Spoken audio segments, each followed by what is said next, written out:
Hay pocas cosas que llegan a captar la atención de gran parte del mundo.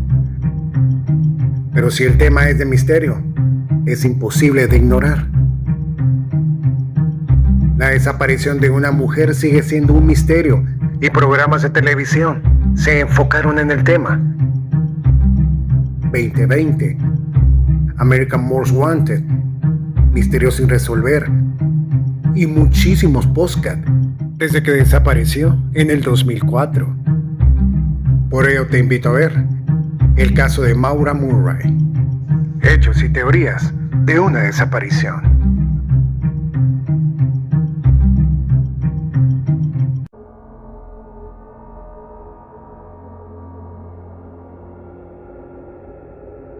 Can you see me? Hello.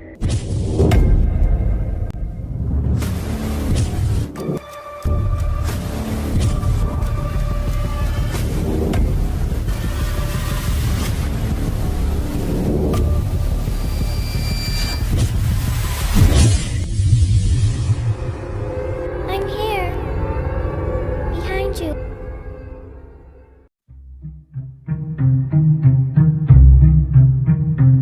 A las 7:27 de la noche del 9 de febrero del 2004, una mujer llamó a la policía de Haverhill, New Hampshire, para reportar el accidente de un automóvil en la ruta 172. El automóvil era un Saturn negro, parecía estar atascado en una zanja cercana a su casa. A las 7:42 de la noche, las autoridades recibieron otra llamada respecto al accidente. Pero esta vez era el conductor de un autobús llamado Butch Atwood. Informó que el piloto era una mujer joven. Parecía estar sacudida por el accidente, pero ilesa. Su vestimenta era una chaqueta negra, una blusa blanca y un jeans azul. Se había ofrecido llamar a la policía desde la escena del accidente, pero la mujer la afirmó que ya había llamado a la asistencia de carretera. Aún así, Atwood llamó a la policía de todas maneras. A las 7:46, el primer oficial que respondió había llegado a la escena, pero la misteriosa joven no aparecía por ninguna parte. Después de una búsqueda inicial en el área, las autoridades supieron que la mujer era una joven de 21 años llamada Maura Murray. Había dejado el campus ese mismo día sin decirle a nadie a dónde iba. Y después de que desapareció en Haverhill, nunca más se volvió a saber de ella. Los extraños días previos a la desaparición de Maura Murray. Nacida el 4 de mayo de 1982, Brighton, Massachusetts. A menudo se describía como una superadora desde una edad temprana. Dejó su huella como estudiante en el cuadro de honor. Una atleta excelente y fue aceptada en West Point, aunque terminó transfiriéndose a la Universidad de Massachusetts para estudiar enfermería. Su tiempo ahí parecía normal, pero hubo algunos problemas. 3 meses antes de su desaparición, fue arrestada por usar una tarjeta de crédito robada, pero sería desestimado ese cargo por 5 meses de buen comportamiento.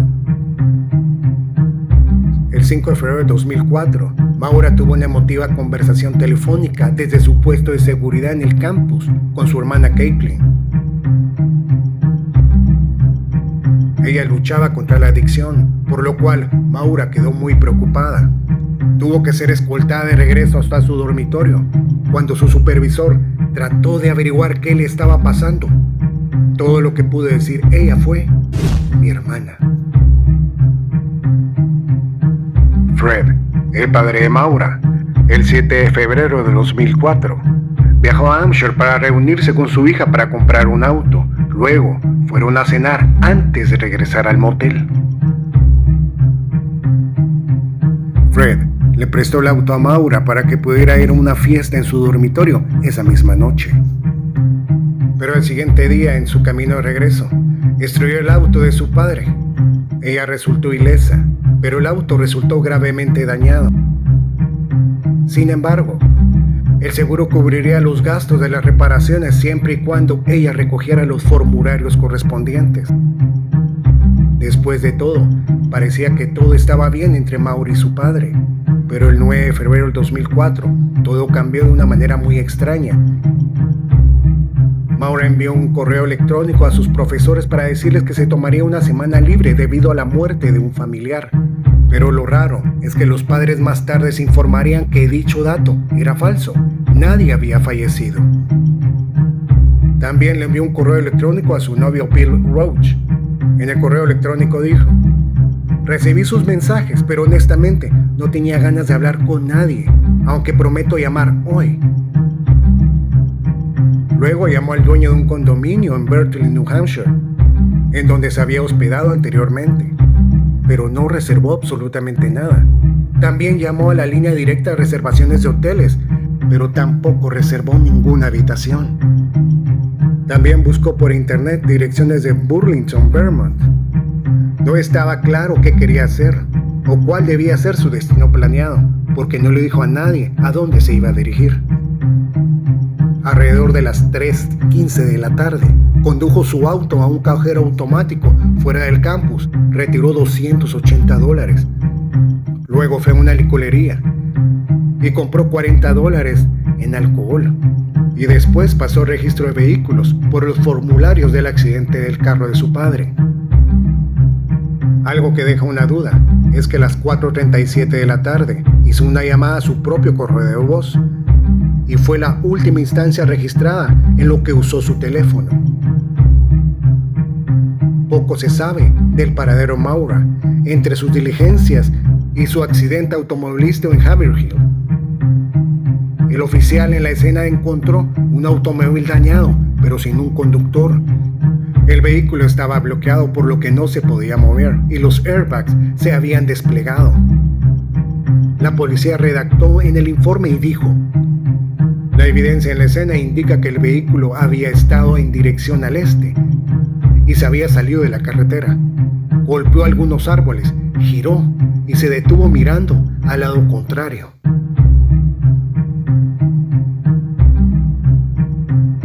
El oficial continuó redactando.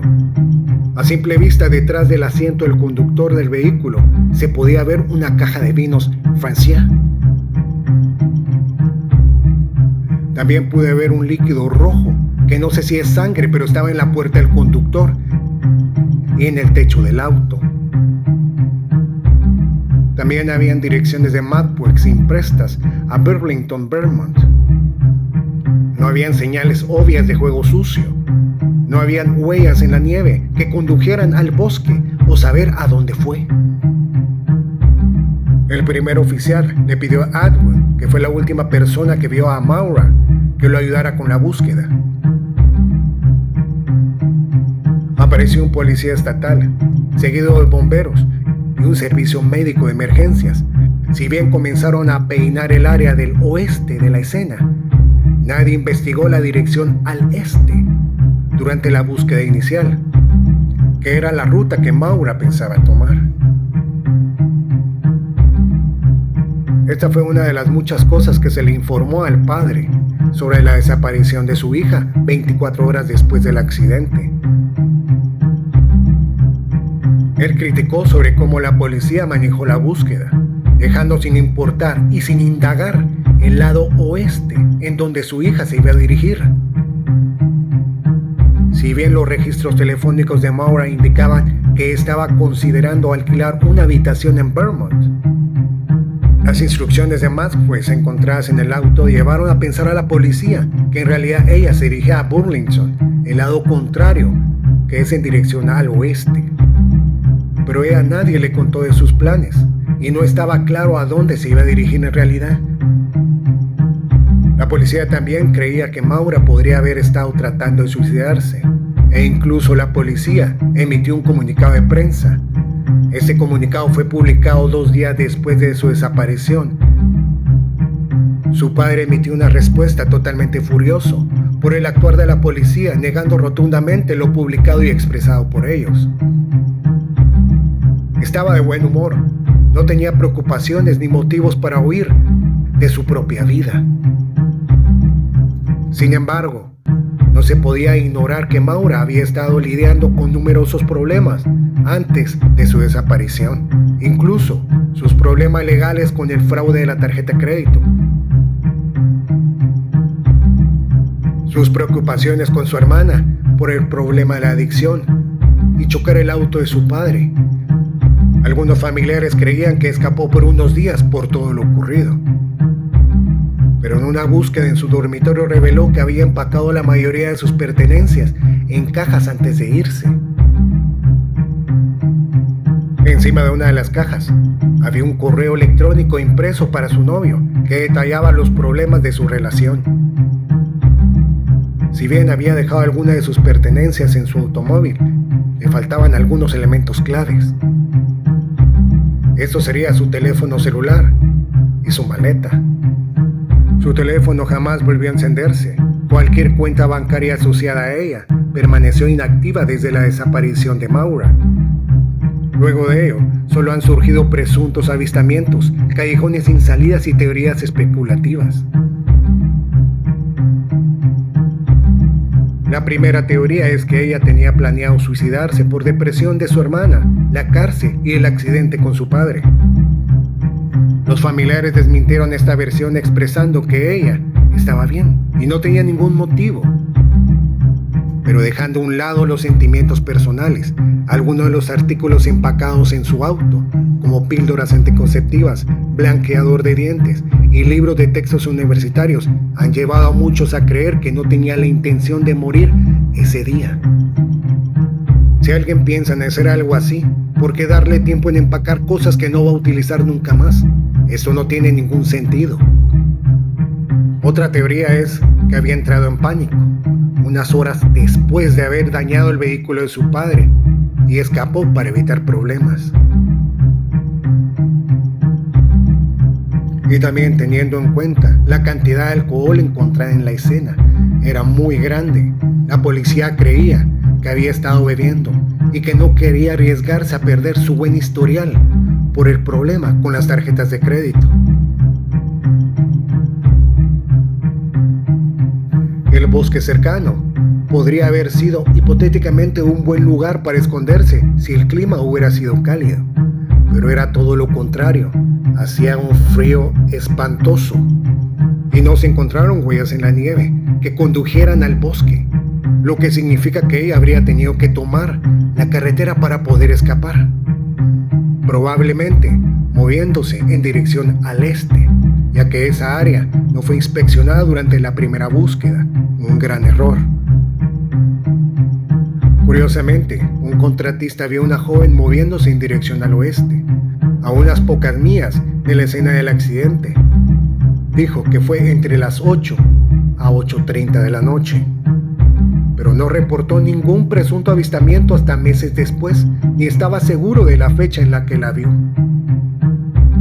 Suponiendo que era Maura, significa que no se suicidó. Entonces, ¿a dónde habrá ido? Algunos han especulado que comenzó una nueva vida por sí misma, dejando todo por atrás, incluso que fue a Canadá para escapar de sus problemas legales y el drama de su vida personal. Aunque algunos se han ceñido en la teoría del suicidio o muerte accidental, otros piensan que fue secuestrada. Fred, el padre de Maura, tiene la firme creencia que fue secuestrada. Los años han transcurrido desde la desaparición de Maura, y los detectives aficionados han explorado todas estas ideas y muchas más. El novio de Maura ha sido acusado de conducta inapropiada con otras mujeres, lo que lleva a algunos a preguntarse si tuvo algún rol en este papel. Sin embargo, Roach estaba en Oklahoma en el momento del accidente y de la desaparición, por lo que quedó totalmente descartado. Otras teorías se han centrado en el señor del autobús, el señor Atwood, la última persona conocida que vio a Maura con vida. A algunos les pareció sospechoso que no se quedara con ella hasta que llegara la ayuda. Además, él y su esposa se mudaron a Florida poco tiempo después de la desaparición.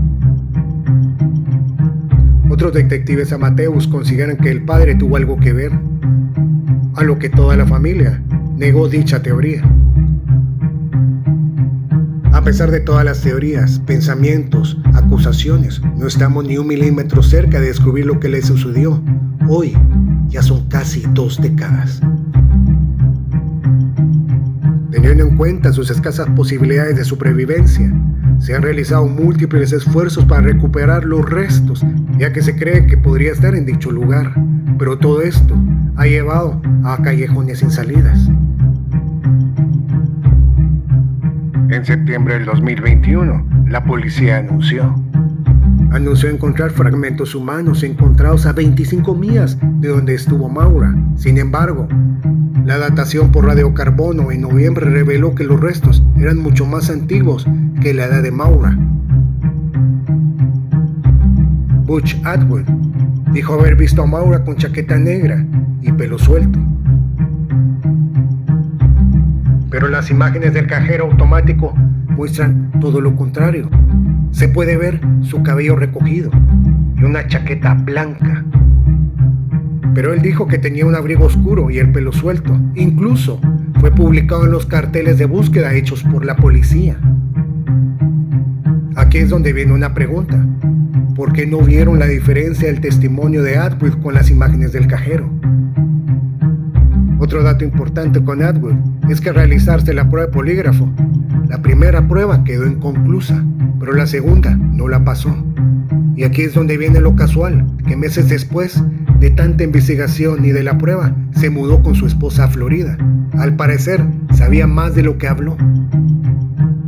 Pero con respecto al primer reporte hecho por una mujer en Haverhill, el padre quedó muy frustrado por la investigación de los policías. Años después, él contrató investigadores privados, los cuales llevaron perros rastreadores de cadáveres a dicho lugar donde se hizo la primera llamada. Esto fue en el 2009, en donde los perros pudieron localizar restos de aroma a muerte dentro de un closet de esa casa, en donde se recopilaron muestras de sangre y enviadas al laboratorio. Pero dicho resultado nunca fue publicado. A pesar de los años, teorías y tantas cosas, la familia continúa la búsqueda por ella y no dejará piedra sin moverse hasta que la lleven a casa.